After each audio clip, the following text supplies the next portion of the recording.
Debra, welcome to the Retail Horror Podcast. Thank you for having me. I will say this so everyone can understand how this meeting happened. You reached out to me, DM'd me. You had listened to the Iris Fuller episode, and you had said that you had worked for her. And I was literally like, even now I get chills because everyone that has heard this podcast, I'm not shy about it. Like her interview was so important to me and it was so incredible because of what an impression she made on me, Nathan, who you've heard, and to hear that you had worked for her, I was like, okay, we have to have you on the podcast. And then reading your background and your business now, it's like, wow, what a perfect interview. So give everybody a little bit of background on yourself and introduce yourself. Thank you. So I am Debra Szidon, and I have a associates in horticulture, but have always worked in retail at some level, even selling plants at plant nurseries, and realized that even then I love to merchandise plants. And So I have had I've done visuals for Lord and Taylor, for Filene's.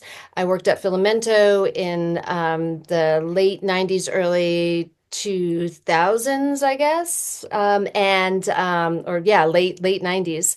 And that experience then, gosh, drove me to really be passionate about really merchandising. I love to merchandise. I learned a lot. From that experience then. I opened up a furniture store and accessories and botanical store, kind of all in one, with my mother-in-law in Boston, many years back.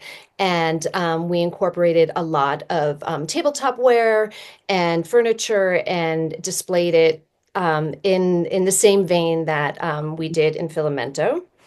And then soon after that, I had three kids and worked again in doing visuals and dressing mannequins in various different big box retail establishments. And then have done interior design, and now I am a handbag designer, which kind of came out of nowhere. But I have a handbag line called the Cass Clutch, and Cass is a nickname that my dad and I go by. And the funny thing about this, so there's two parts to the Cass story, if you give me a moment. So when I was hired at Filamento, there were two Debras, and I walked into the office on my first day after being hired, and Iris said, "You can't be Deborah. Who are you going to be?" Like, just, I'm like, wasn't prepared. And I said, "Cass." I was like, "Oh, I'll be Cass." And so Cass is short for Castellano, my dad's nickname. I kind of always wish I'd kept my maiden name when I got married. And so all of a sudden I had this like new name, maybe a little bit of a new persona that went with it, and this amazing work environment with these super dynamic people that were just like fully entertainers at sometimes, at moments on the weekends. So I became Cass, and then kind of like dropped it when I moved back to the East Coast, was researching my handbag, and took me about 3 years to kind of go through that process. And it wasn't until I realized that I was going to call it Cass, um, that I knew I had to do it, because Cass is my dad, who is an autobody mechanic, and he restored old cars. And so basically, the first bag that I designed was a take on and inspired by a bag from the 70s. So I realized there was a connection between what my dad did, and what I was doing. I So. love you in your bio. It said, or I don't even know if it was your bio. I think it was. Went down a rabbit trail of your companies, and it was the a vintage bag that you had found that you loved, that you felt this connection to it, and then when it started to fall apart, you had. Is this when you started to build your own handbag and built the team in California? Because all the goods are produced in California, which I think right now I think everybody obviously is looking for goods that are produced not only in the US but California. So tell a little story about how the vintage bag and how your love of this one piece created this line.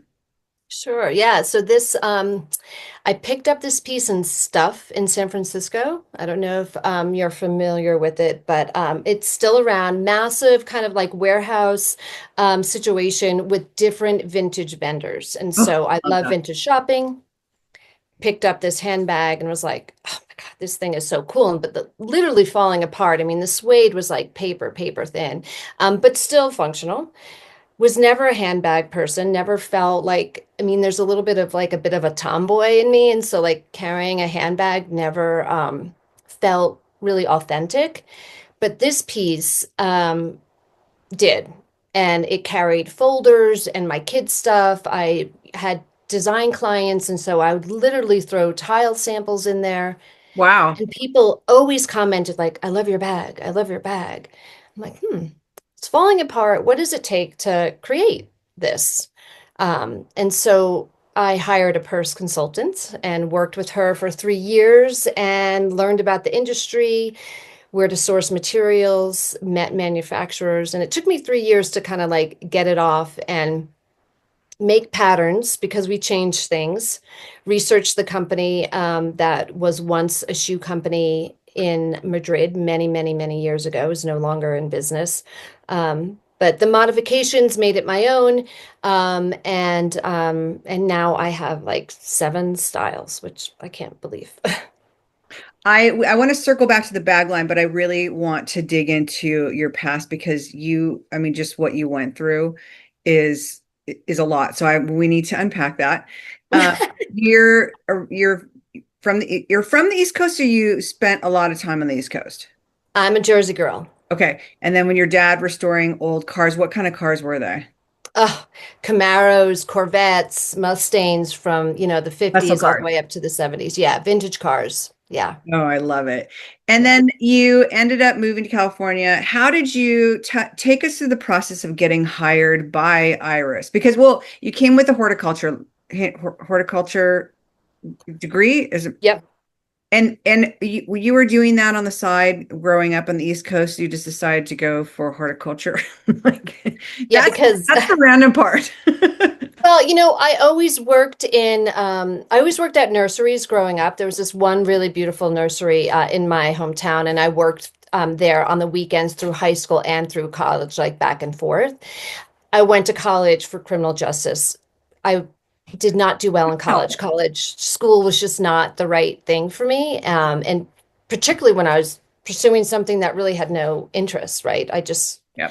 was kind of like going on a path that I was kind of told to do. Didn't work out. And so when I went back, when I kind of like left school, went back to work at the plant nursery, I was like, why don't I just learn about plants? Like, I don't think that, when I was growing, I was the first of three to go to college. I'm the youngest of three daughters, and my parents didn't go to college either. And there was never like, I am a creative, and I don't think I didn't realize that until much later in life, right? And there was not much talk about other things you can do Mhm. um, after high school to kind of, fuel that energy, that creativeness, that the way your mind thinks. Yeah. So it was a long path to get to learning about plants and then continuing to work in them. But yeah, it's crazy. I mean, it Crazy. played out because obviously you included it in what you were doing in the future, but it's like, well, just what you were studying for. I mean, I understand for sure, the idea of like you're the first to go to college and be the first in your family, or especially if your parents didn't go to college, and like how much pressure is on that. And it's true. Like I mean, I didn't graduate high school. I realize what I do, what you do, what creatives do, you can go to school for the arts and whatnot, but for retail and whatnot, and that passion of the business of retail, there isn't really, it's what I would have learned in high school, I don't really believe would have helped me, benefited me. And it's true. There's like there wasn't somebody out there now saying follow your passion like the way there is now. Like there's so many coaches and whatnot. It's like do what you love, do what you're passionate about, and the money will come. And being happy with what you do and where you go every day, how important that is. And it's interesting to hear it's great that you made that decision early on before you went through the whole process. How was that conversation with your parents? Um, Well, it was kind of forced because I literally, I literally got kicked out of college. So they were like, everything was on me now, right? They were just like happy that I was doing something that I felt passionate about, and it was all up to me. Like I had to pay for everything after that point because I was on my own. They were supportive, but not, not in it. And we didn't have a lot of money anyway. But there was like I had to really button down and figure out what I could do. And even then, I have a degree in horticulture. I love plants. I put them in all of my interior design projects, but I'm not like in it every day. And I didn't pursue it to the point where like I knew how to do landscape drawings or anything like that. But out of necessity, when I first got married, my husband was a graduate student. I had to work, and so I got a managerial position at a health food store in San Francisco, which you probably know. Um, and so then that kind of started like the management part, which brings you to the question of getting hired by Iris. Was that my experience being a manager at this health food store helped me land that position with her because I was hired as a manager, not for visuals, but I was to manage the staff. So what was, I mean, because I said this off camera. Like my old boss at Fred Siegel would every time we went to the San Francisco gift show was Filamento was a mandatory stop. And that I think for anybody that went to the San Francisco gift show or went to San Francisco in general, that was a stop of inspiration and let's take a look at what other people are doing and the lines. And like there's things I remember. One is the smell. I don't know why, but that smell of that store. And wasn't there a mezzanine? That's where all the Bath and Body So was. those are things that like, and this is Yeah. like, okay, so I'm 59. This was when I think I was like 23. So this is how long ago this was and then to be able to interview her and hear how she brought the team members under her wing and how she fed the people like your creativity and your strengths and how like everything about her is in a retail situation is she embodied retail. And to have that interview with her, like I literally, I could not wipe the smile off my face because it was just so amazing to listen to her and speak about our industry that we love so much. So talk a little bit about, you meet her, you interview with her. What was it like working for her, whether you were starting as a manager, and then how did you get into the merchandising part of it? Like, how did that slide in? So was hired to manage the staff, the first floor staff, and it was very comfortable. The staff was always everyone was super super nice, and I don't know. I guess just as things started to evolve, and as the visual team would be working on the first floor, I would just like step in, or like when it was always so busy. I mean, Saturdays it was packed, right? And so you were constantly um, redoing and re-merchandising and restocking the displays. And so just that kind of just there is a sense of like there is a little pattern to it. There's a lot of creativity, but like the foundation of merchandising, I think like there is a pattern to it. And once you start understanding that, that's when I think you can start kind of like developing your own style and adding to it, like the botanicals behind the plates, and how you may tie a napkin or use the napkin rings. So it just naturally started to like feel comfortable, and the team would let and needed help, right, to reset and re-merchandise the store. So that's how, and just watching them was amazing. How big was the team? How big was the merchandising team? I think it was three or four main one, and I wish I could remember at the time. Um, there was one major merchandiser, and then he had two assistants. And I cannot for the life of me remember his name, and I'm sorry about that. But I mean, the displays, like she was talking in your interview about one of the Christmas displays. Literally, you would walk into the front door, and it was maybe 30 real birch trees without their leaves, Mm. all set up. And I still like, I want to do this one day, all set up right in front of the cash wrap with glass icicles, Mm. like thousands of them, it seemed like, and lights. And it was just magical, Ugh. magical, magical.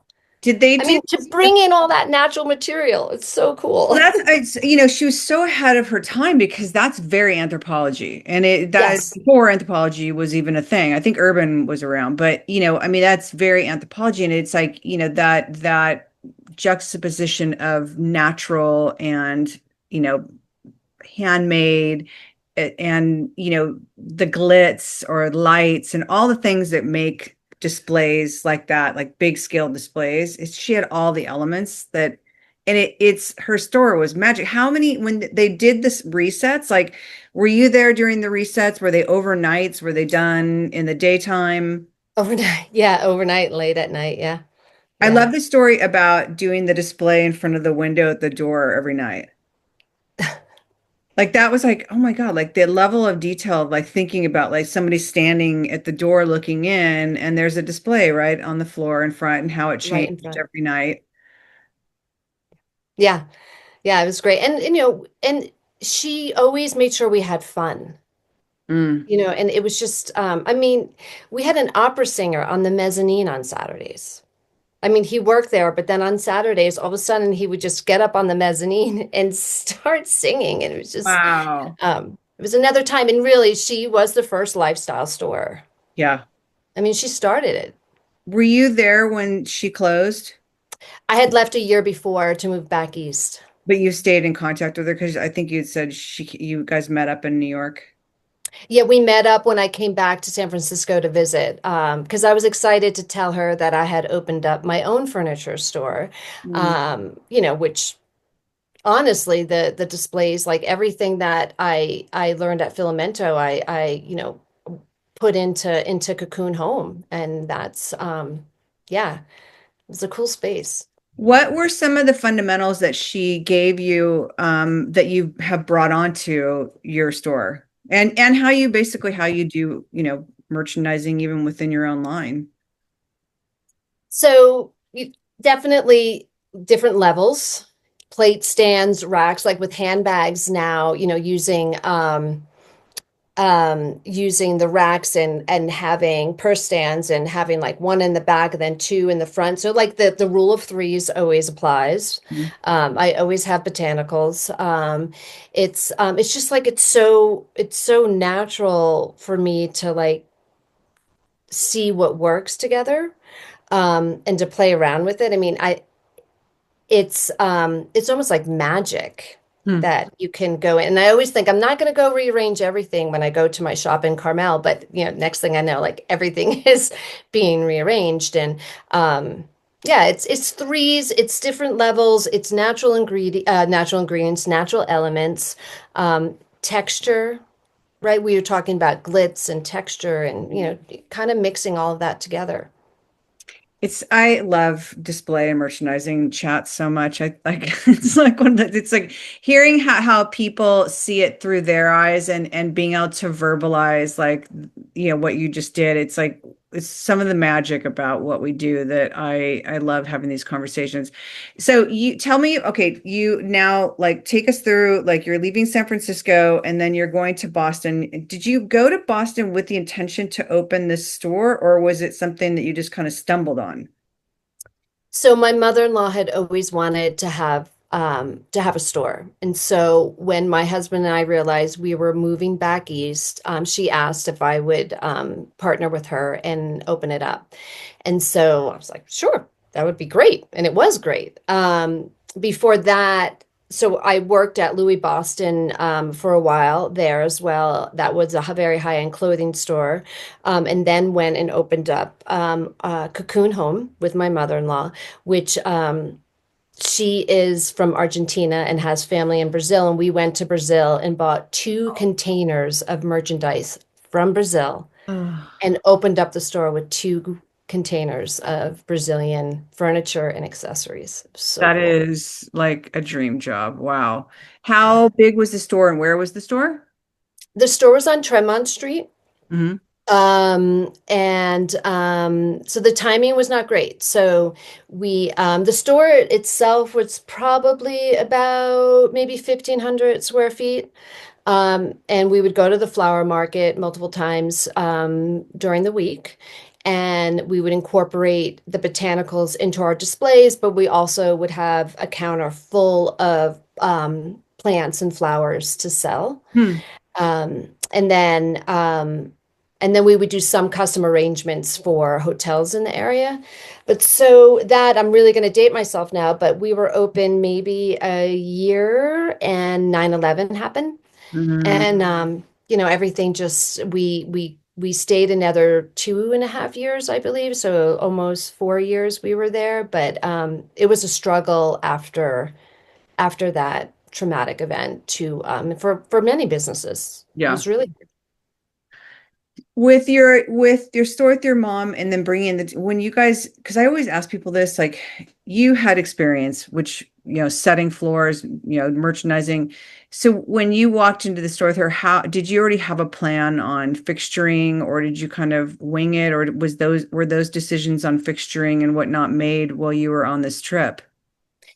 while on the trip, basically everything in the store was for sale.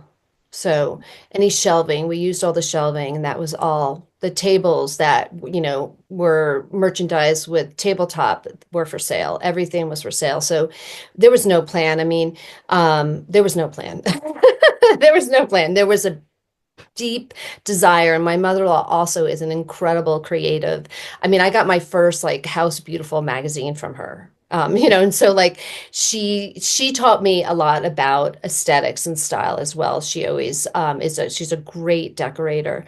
And so she was also very inspirational for me, especially during those years of the store and even beforehand. Did you, so what were the departments we talked, you had tabletop that you had learned from the best on doing these magical tabletops. What other departments did you have within the store? We had sofas, furniture. You can either buy off the floor or custom order. Shelving units, lots of accessories, lights, books. We had some jewelry as well, but mainly really home focused items, rugs, um, vintage pieces. We had a lot of Ming Dynasty pieces as well. So there was this kind of Asian influence as well. Wow. Yeah, it was really pretty. And that's how we started our design business because people would come in and they would be like, we want our home to look like your store. And so, again, not formally trained in interior design or handbag design, but or merchandising for that matter. But it's natural, and so we got our first design clients from the store. It's funny. I have a feeling more merchandisers slash retailers do more interior design work than we realize. I know I did because I was merchandising, and I know I've done several interior decorating projects. And I will say, as much as I think the connections for me was more important than the job, because you spend so much time with people working on their homes that you end up with this very tight connection with. But I will say this, the reason why I can't do it anymore, or I couldn't do it anymore, is that it's very different when you're designing for someone that's going to live with that for the rest of however long versus a retail space that is going to be changing every 6 months, every year, whatever. So there was something that was, where in retail the decisions are made very quick. Okay, that's fine, great. And the decision making is much longer process when it comes, especially if the client isn't completely sure what they want, and you're almost kind of pulling it out of them at the same time, especially if you're not the interior designer. Like, here's your storyboard, here's all this. Like, I always I my I guess you could say my magic touch was bridging the gap of what they didn't want to let go of, and the new stuff. And it wasn't Some of it was budgetary, but a lot of it was, I love this piece. I don't want to get rid of it. And I was never the person like, get rid of the baby and the bathwater. It was like, okay, let's see what we can salvage and Yeah. keep. Do you love it? And because it works. And what can we marry with it that you can get this feeling all the way around? But I realized that process was longer than I'm used to. And it was like I realized my retail situations and all my merchandising, it's very quick. And for my ADD, I was like, okay, this is the path I need to stay on and leave interior decorating to interior decorators. And that's all they do. But I think a lot more merchandisers and retailers do interior decorating than I think we all realize. Yeah, I think you're probably right. Yeah, it's that like sense of urgency in the retail setting that is like it's also like very satisfying. Mhm. But and I think you have to have a lot of trust with those interior design clients, right? And those two are my favorite projects is when you walk in and you know it's almost easier to buy everything new, but if you have a chair that was in the family and you want to keep it, you should keep it. There's no my design is not prescribed, right? Like every house, every client is different, and every project should be different, therefore, right? So having that kind of trust for someone and the ability to just like make what they have look new again is really, really, really rewarding. But sometimes those projects are hard to find. And yeah, yeah, and I don't know why. So my husband's always like, especially when I was doing visuals at dressing the mannequins, like I would like put like 3 layers on him, and like he's always like, I'm not one of your mannequins. So it goes like far beyond like just like what you do for work into the home. Yeah. With your store, like so obviously 9/11 had a lot to do with it, and then the economy kind of tanked, especially near the East Coast. I think you guys had bigger hits than obviously California, but when you did make that decision, do you still have your interior design company and did you keep that going and just close the retail part of it down? Yes. Yeah. And so the store was called Cocoon. And so now the interior design element to that is Cocoon Home Design. And I have continued to do projects since the store closed, and it would ebb and flow. And then, it was great because I was able to raise my 3 kids and still do interior design projects. Like I had twins. I like remember going to like sites with the 2 like baby carriers. Oh, Um, but yeah, so I still do some of that. And what I like is that like one feeds the other with the handbag. Like when I feel like when I'm not really satisfied with maybe the amount of sales or the creativity portion of the handbags, I somehow get a project, an interior design project. And so it kind of like goes back and forth, which I really like. yeah, it kind of gives you the best of both worlds. I kind of feel like that with what I do now. It's, I do retail and wholesale gift showrooms. And it's nice because right when you start to get a little bit burned out on the retail part, the gift show season starts up and you go from doing merchandising gift and retail are very different. And as far as wholesale gift, you get singles of something where retail, you have multiples and it's still storytelling, but it's nice because there is enough of a difference where I'm like, okay, because at the end of the gift show, I'm ready to walk away from the end of the gift show. It's like enough. And I'm so happy to go back into retail and work with the multiples again and create stories again and mix because in wholesale gift, you can't, and I don't know, I'm sure most listeners know this, but we can't mix and match lines. Like I can't take some of Voluspa candles and mix it with something else. Like we have to stay within the boundaries of that line. And the beautiful thing about retail and merchandising retail is I get to mix all those things and tell these stories. And there's something I love when one season ends and I go into the next season because you almost, as tired as you may be, you're almost refreshed to try something, to get something new energy, different products. Like it's always like so I can imagine that's kind of what that feels like.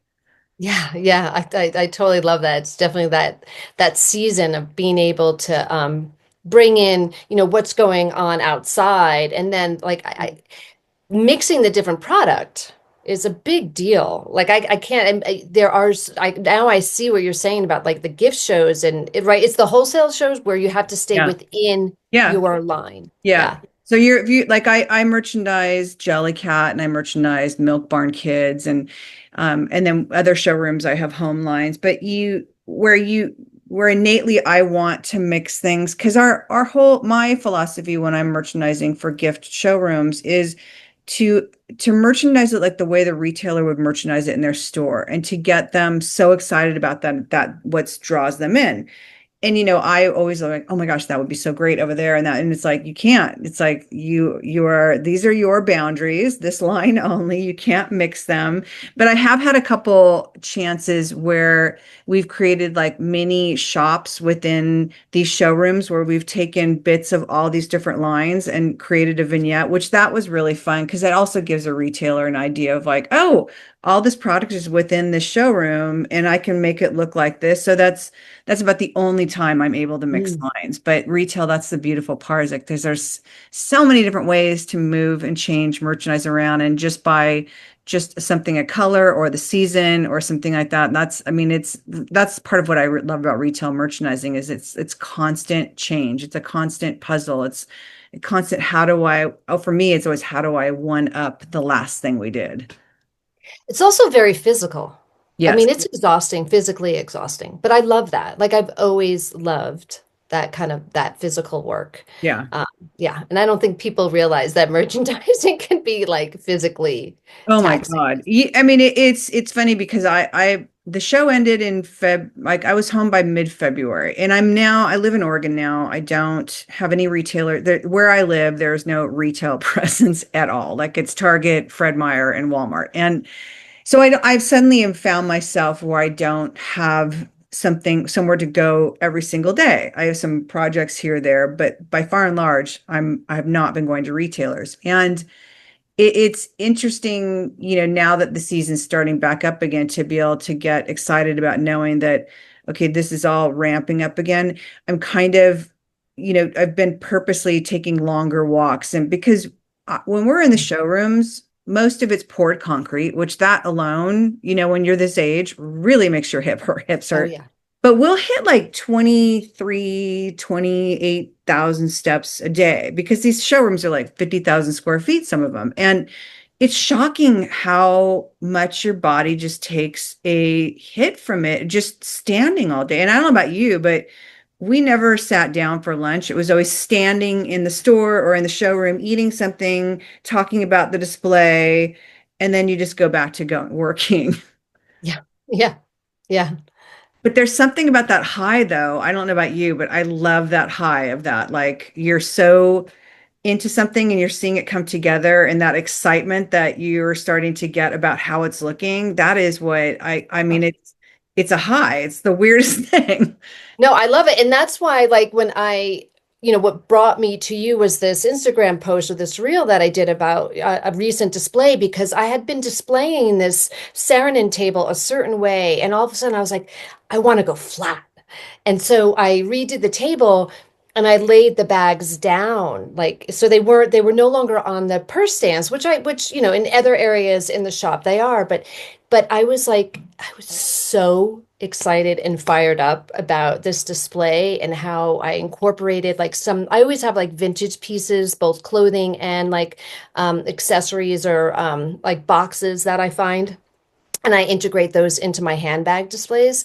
And so like everything just looked so good. And that's when I did the video, and that's when I got went down the path of Filamento and you, and it was really cool. Anyway, it was great. I mean, it's so funny. It's like, I don't know if you follow astrology or human design or anything like that. And, everything in all my signs are follow what gives you joy. Because if you're doing what you love and what you're passionate about and what you get excited about, you will never be tired. You will always have that passion and that fire. And that's always what's going to keep you going. It's when you're doing, for me, projects that don't light me up and getting micromanaged. There's no budget. You're caught in such a small box that you can't do what you are really meant to do and really expand your wings. And those are the ones where I'm like, okay, I got to go now. It's my end Yeah. of my day See. versus I can go all night. I'm fine.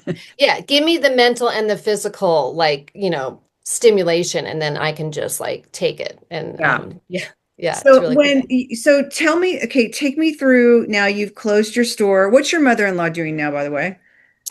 She is also an artist. She does wall hangings out of seed pods and vintage jewelry. So Wow. it's called pod art. She does that, and then she also works at Macy's. She's still working How at old is Macy's. she? She is 70 Love that she's 70 and still working in retail. That's incredible. and incredibly stylish. I mean, she's got yeah, I love the way she dresses, and yeah, people are always comment. She just has a great way about the way she goes through life. It's really cool. I love women like that. It's like so inspiring. Yeah. Yeah. So you've closed the store and now you are moving back to California. What spurred the move out of Boston back to the West Coast? So, my husband and I always wanted to come back. So Mm. we got married when we first got married. Well, we've only been married once, but when we got married, we came out to California. He did his PhD here. That's when I started working at Filamento. Went back because we had an opportunity for basically a paid trip back through his professor, and all of our family was on the East Coast. So loved it, but we always wanted to go back to, I mean, we love California. I mean, we just love California. So we came back to California and yeah, and I started doing interior design work here and there and getting settled, getting the kids settled, and then picked up this handbag and now I'm like I'm in it. So how Yeah. many years have you take us from the bag inspiration? You said it took 3 years to develop. How many years ago was this? Oh, good gosh. So I'm actually on 9 years Wow. of, so it's been 13 years, I think, kind of like when the idea came to my mind. I can't believe how long it's been.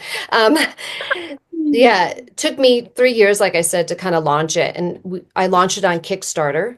Wow. So yeah, yeah, that was How do exhausting. you, okay, I mean, not to sidetrack it, but how, because I did see that in your bio. How did you, because you wanted to keep it in California, production in California. So how does one go about doing a Kickstarter for a brand, for a bag brand or for any brand actually?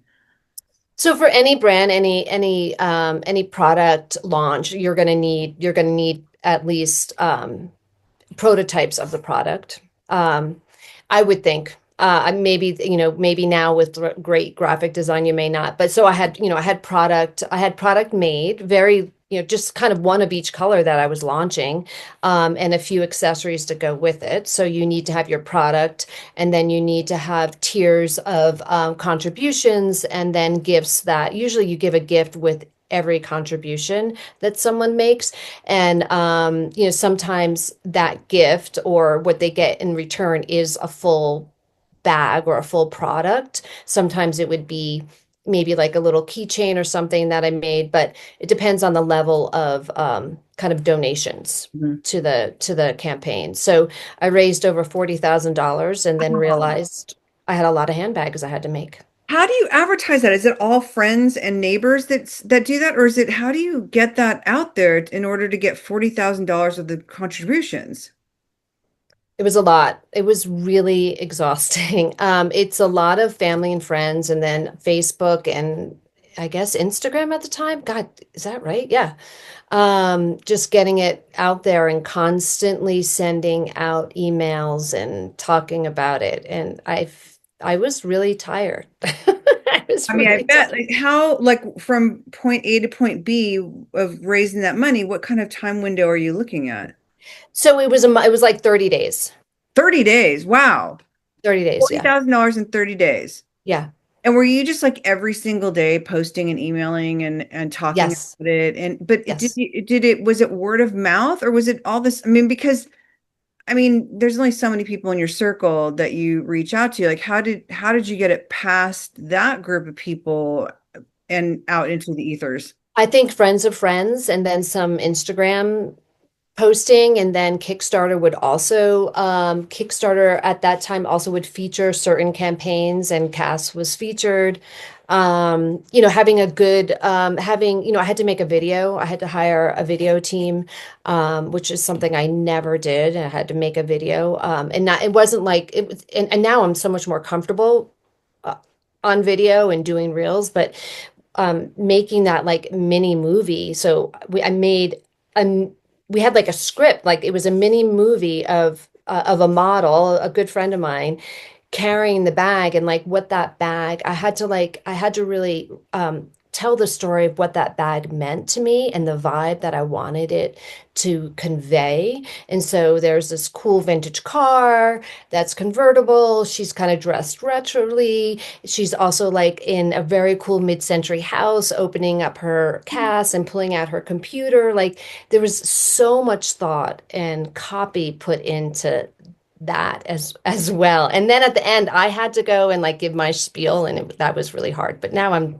fine being from the camera. It almost, when you're explaining the whole vibe of it and this vintage bag, all I can think of is the Daisy Six movie with like it was very, I love that movie. 70s vibe. I mean, the styling on that was so So good, good. but that's all I can think of is like that really worn, beautiful leather that, is in I just that's what first thing that came to mind. Well, I love that. And it has a bit of that vibe. And we even took it down to Ocean Beach and like started the video with Beverly Jane, the model, on the beach, like with her bag, and she's got a scarf tied in her hair, and then she gets into her convertible. So it's like yeah, it's Almost cool. sounds like a little Grace Kelly too there with the scarf.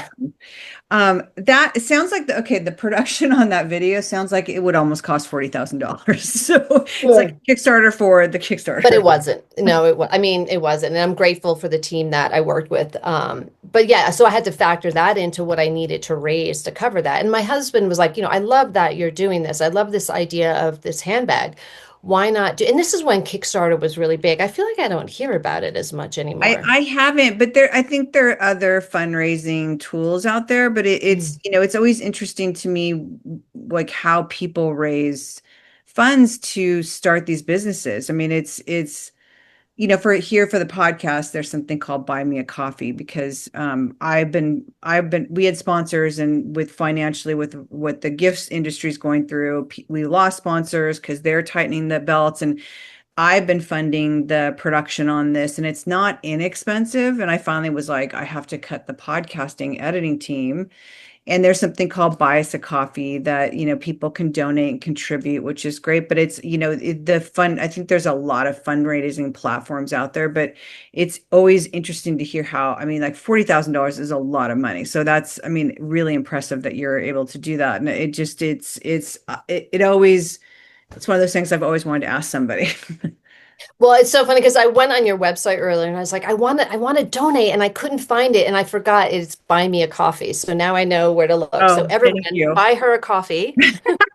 It's funny because I was like, I don't want to do this. And I'm like, I think it's Patreon is something on a lot of people do with podcasts where you can listen to half the podcast, and then the podcast ends and only the people that are with Patreon can hear the rest of it. And I just didn't want to do that. That to me, it's like, that's not like, this whole podcast is about giving people stories behind the story and tools and lessons that other people have learned that people are maybe struggling through right now that, oh my God, I didn't even think about that. So I didn't want to do that, but you never know. I just don't know how to fundraise. I'm just not very good at that. So it's a great little tool, but to hear how people like yourself, where you raise like, basically the beginning of your business is incredible to me. It's like, and just what you have to do in order to prove that these contributions are worthy to start a business. It's not just like throw it out there. I mean, it's a lot of work that you have to put into. Yeah, and thankfully, like the video team that I hired, they had experience with Kickstarter campaigns before, because they taught me a lot about it. I mean, I'd heard about it, but I had never contributed to a campaign. But once I realized that how I was going to do it, I went through the motions of bidding and contributing some campaigns. Some worked out, some didn't, because you only get your that money if you meet your goal. Mhm. And so yeah, and actually some of the baskets I have in my house here are from a Kickstarter campaign. It was like one of the first ones. I wanted to know what the process was, Yeah. so I had to do it. And yeah. So you raise the money. Now, how do you go about deciding what samples you're cutting? And you have a retail store now, so at what point in this process did the retail store come about? So I'll go back to so getting the campaign, meeting the campaign goal. All of a sudden, I had to make a bunch of bags, and I had already been working with a great manufacturer in Northern California, and I still work with that same woman, the same company, and I'm so grateful. Like I literally can go down there and watch my bags being made. There's one person that makes them. I mean, these are handcrafted pieces. Wow. And I pay for it, but I'm happy to do it because I know that I know the quality's there, and then I know that it's directly affecting the community right there, and they're so good to their people. So grateful that I didn't deviate. And I'm sure I could have a bigger margin if I went somewhere else, but at times like this, I'm glad. I'm really glad I didn't. Um, so made the 40, how many, I forgot how many, $40,000 worth or close to that of handbags, and had to figure out how to ship them. My sister came out and we came up with like a packaging situation, which of course, very learned a lot from Iris about gift wrapping and packaging and the detail. It's the stickers, the fold, it's the tape. There's no like, there's everything's got to be flat. The bow has to be done on the top. Like, everything. So another prime example of how that experience just gets pulled into current day. It's really cool. So yeah, so all the bags went out, and then what was your question? Oh, stores. Well, did you, I guess, okay, so you now was the bag line intended to be for wholesale or for B2B? And you've produced all the bags and you've sent them all out. Now what do you do? So I thought I could do wholesale, and I really still don't do wholesale because it's a difficult business, and I'm not in the business of making 100 of one color at a margin or at a quality that I'm not happy with. So I went into this not really knowing what the fuck I was doing and where I was going to take it, Love that. honestly. So It is there's um, so I made a few extra bags. I did a Renegade craft fair, Mhm. which was super successful, and just started doing pop-ups in different shows. And still, that's still the main model, that and online. Um, and then I had a small shop in Tahoe because we lived here for a while. And then when we moved back east to the East Bay, I was looking for something in and around Berkeley, but it was really hard to commit to 5-year lease, $5,000 for like, 750 square feet. Um, so I was in Carmel one day, and I walked into this beautiful shop and was hoping to have a trunk show. And they offered me a space in their shop. They have a large shop, and it's basically two shops within one. And so I have my own cast shop inside theirs. Oh, that's great. Yeah, so it's a shared responsibility of rent, staff, and marketing and stuff like that. Sometimes it ebbs and flows, but it's a really beautiful situation, and there should be more situations like that available for Well, I people. think I mean, I keep saying this in a lot of interviews for the people that have the collectives, the people that have it's not an antique mall where everybody's in their own section, but more and more these collectives, I'm going to call it, are happening where it's a pulled group of people. And, whether it's one owner and she's merchandising everyday's products or they're managing their own little spaces. But I think truly like retail's going to look a lot different, especially now after what's going on with the tariffs and whatnot. And people are getting more and more creative and thinking outside of the box. And I think that that's one really amazing way. Do you have to does the main store have the support system as far as employees and salespeople, or do you have to go in and do your own selling, or is there somebody you hired that shows in your space, or is it all under one roof?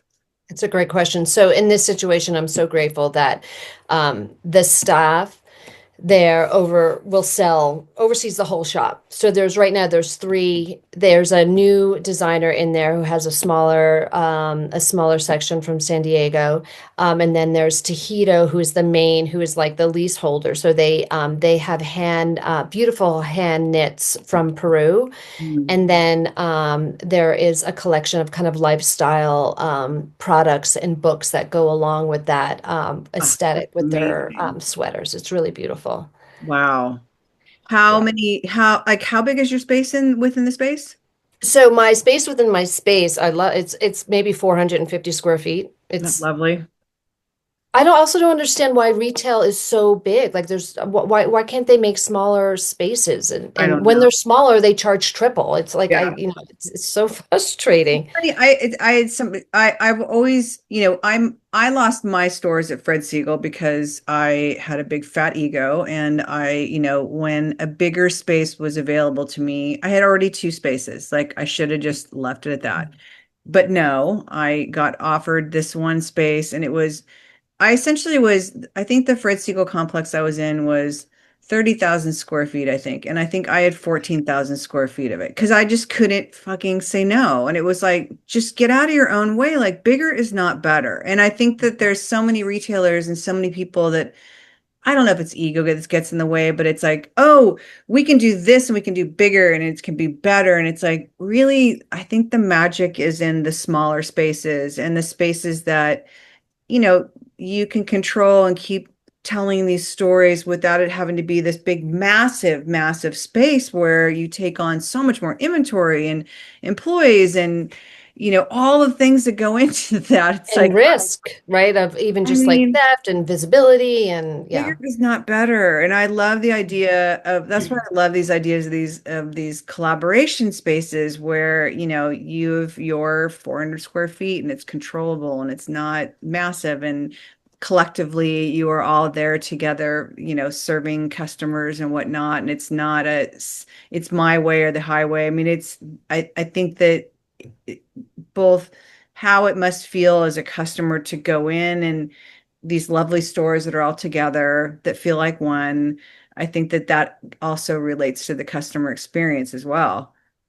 Yeah, I absolutely agree. And especially like when I do go down there, so I'm in Northern California. Carmel's only 2 hours from where I live, so I'll sometimes just go down for the day.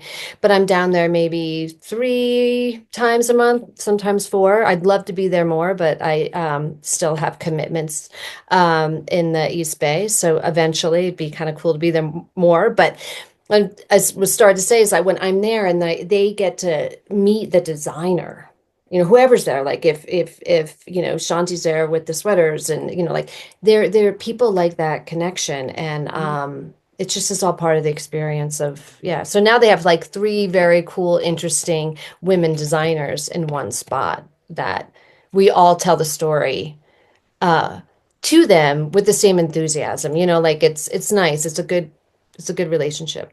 Do you do custom orders? I've done some corporate orders. Yep. So I have a question, and you touched on it as far as cost and small production. So what is retail for your bags? Like what's a high and what's a low? So of the three main styles, they are between 750 and 1200, depending on the material. Hair on hide. There's some custom painted leather as well. And then I have smaller accessories, pouches and small clutches and wallets, and they're like 65 up to 400, like fringed bags and stuff. Because the reason why I'm asking is because I think that one of the situations that we are going to have here in retail as a country with having production, because Americans as a whole have not wanted to spend, quote, more money. Like they've always gone to the cheaper way. That's why the Forever 21s, that's why the H&M, like that's why these places exist in the fast fashion industry, which I love fast fashion because I would buy it as a buyer, but it is because people don't want to pay money. And now what's happening is obviously production needs to be back in the States, and that will be a higher cost because of labor and because of material. So speak to everyone a little bit about what goes into these bags and why the price point is where it is, because I think that part of the reason why we had a guy, Bob Negan, who was on last week, and we had talked about, in a very uncontrolled situation, which we're in, no one knows what the fuck they're paying in tariffs. You think you're paying one thing, next thing you know, you're getting a separate invoice. I'm seeing now people are getting invoices for brokers from UPS are charging you a broker fee to bring your stuff in and the tariff. So no one knows what they're actually getting charged. So part of what he was saying, one of the things, the only things really that you can control now is payroll and looking at your employees who can sell anything, expensive, inexpensive, and looking at the employees who kind of sit back and let the shit sell themselves. Now, at this point, you need the employees that are going to sell it, that are going to romance it, they're going to finesse it, they're going to talk about what makes this product, why it's $750 at retail. So talk a little bit about the production and why those price points are what they are and what you're getting for that, because it is important. Yeah, thank you. Because this it's been on my mind a lot lately. I mean, I there's definitely been price increases since day one. One is because of material cost, labor cost increases, but also because I didn't really know how to price. I was a merchandiser. I wasn't necessarily the business end is a little still, still always learning. So there's been price increases for many reasons as the years have gone up. And because the bags are made here in the States, I pay well for them to be made. They are made in small batches. I don't have to make 100 of them. I'm not buying massive amounts of hides or, it could be even, if I was making, oh, I do some canvas. I do some canvas bags, which are all hand cut. I don't have to make large quantities, so things are not sitting. So when you make large quantities and when you do them in single colors, like I may have to order 50 of, Lassen black and 50 of Big Sur green, but I can literally make 2 to 5 to 10. I can make one if I want to. And so I'm not wasting materials. I'm very efficient with the materials. And I mean, in all honesty, to make a bag could be about $100 or more. And when when those bags are made, I know that I can really stand behind it. And what you're paying for is really the labor. I mean, definitely like the materials have a lot of value, but really you're paying for this craftsmanship. And Yes. when you go elsewhere, when you go out of the country, I don't know exactly what it's like, but I know I wouldn't be able to make just five and I wouldn't be able to see the hides, Yes. and yeah. I think that the it's like the process of making a bag or apparel that is done in very small quantities. The patterns, these things are cut on patterns. They're not machine cut. It's not 18 pieces of leather stacked up and a machine cuts the space. It is a hand cut pattern. And it is, you're paying for somebody's expertise that has been making bags for 40 years or what have you, that is what you're paying for. And I think that a lot of people, if you have a salesperson that can finesse this and talk about why this is, I think, for the stores that are not sure how they're going to charge more, this is how it happens, is understanding the process, that why this is more expensive than this. And there is a very big difference in quality, in, just the pattern, in and not to mention, you don't have a bag that is being that is down the street in 18 different stores because everyone loves this bag and because it's available. And not to say that it's not okay at the gift show, because that's what we all do, but Yeah. another reason why you're paying for something that is not mass produced, that there's only one of seven or whatnot that has been handmade. Yeah. And that, and that's going directly into the community in that area. It's like I see it. And I feel it, and I'm super grateful. And then the other thing is that they're not being shipped. I'm not putting the bags on containers, and they're not coming from across the ocean. Like, I go and pick them up. I go and pick them up. And maybe at some point I'll have to scale to some degree, and the question of success, like what is success, always like kind of haunts me because I still don't know what I want out of Cass. And I think um, I need to come to terms with what that is and what I'm capable of doing. Yeah. But when we're talking about like retail spaces and sizes and production and stuff, it's like there is an element that I want it to be. Um, Hands-on and attainable for me to really be kind of like one with my product all the time. But it's hard to grow if you're not willing to think grow more. And yeah, so yeah, Sometimes it's bigger kind is of, not, again, sometimes bigger is not better. And I think also when things do scale, there's a tipping point where it's no longer as special and no longer it's a great thing. I mean, what is success? I mean, it's my bag is everywhere, or this is like this tiny, beautiful little capsule collection that I put out. And it also gives you, I'm assuming, a life. How old are your daughters now? so I have twin boys that are 19. They just finished their first year of college, and then I have a 17-year-old who's still home. Are So they interested at all in your business? Like, is it something that, because I never thought about asking, what is the exit plan? That came up somewhere. We had a round table and one of our, I don't know if it was Nathan that had asked everybody, it's like, do you have an exit plan? Like, it's like, because all of us are starting to get up in the years and it's like, is there an exit plan? Like, what is next? And yeah, I, what is next? Um, I think about an exit plan. Honestly, I do. I don't know what that's looking like because it's kind of, I think I have to nail down like how I would define success in CAS and then exit from it.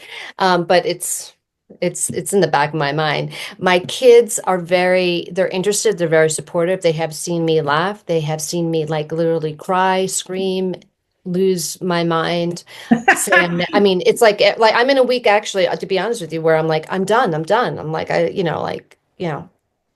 can't do this anymore. But talking to you, I feel better. I have one son right now is my intern. He's interning with Cass that's this fantastic. See, it's yeah. I mean, it's like it's Barbara from Daisy's. Her daughter works directly with her, and her daughter will carry on that brand because she's interested in it. So I always wonder for all those of us, it's like when the exit plan does happen, it's like, does it carry on in the lineage of your child and or somebody that is related to you or somebody that's been within your company forever? And I love that your son is interning with you. Yeah, he's interning with me. I can't say that anyone is showing like a deep passion for wanting to be, in accessories and leather Here for goods, the but paycheck, mom. maybe that'll change. Yeah, we'll see. We'll see. Yeah. You Yeah. are right now in your vacation home. Are you on vacation? No, not, I mean, yes and no. I mean, yeah, I take a little break, but I'm always working. I mean, there's always stuff to do, and I enjoy working. So there's always, emails to be sent and orders to be checked and stores to reach out to in hopes that I'm trying to connect more with luxury hotels right now with their boutiques. So I've been my intern and I have spent the week kind of reaching out to different hotels. Wheat collection. Mm, Wheat collection what's is that? she and her husband are because a lot of hotels have challenges with their gift departments because most of the, I think, education and the people that are within the organization are all service based. And then they get these spas that the spa director takes care of the service based. And for some reason, the gift section tends to be this land that no one really knows how to run it. So Wheat Collection is a husband and wife team, and they go in and basically, I don't know the 100% of the specifics, but they go into hotels, high-end resorts. They do the build out. They do the decisions on what the products are. Whether they own the product, I'm not sure, but I know that they're responsible for the overall aesthetic and the product and how it looks. But they're in some amazing, very high-end hotels, and they've done a phenomenal job. And so there are some agencies that do this, but Wheat Collection is one I would tell you to Oh, I'm on it. I'll get my intern on it.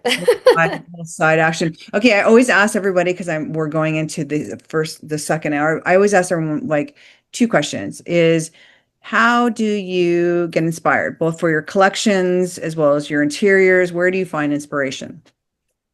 Magazines are Amen. big, and as we know, they've been harder. I feel like there's been an influx of more magazines coming out, and it was so nice to hear Iris talk about magazines. What she say? She had like 10,000 magazines or something.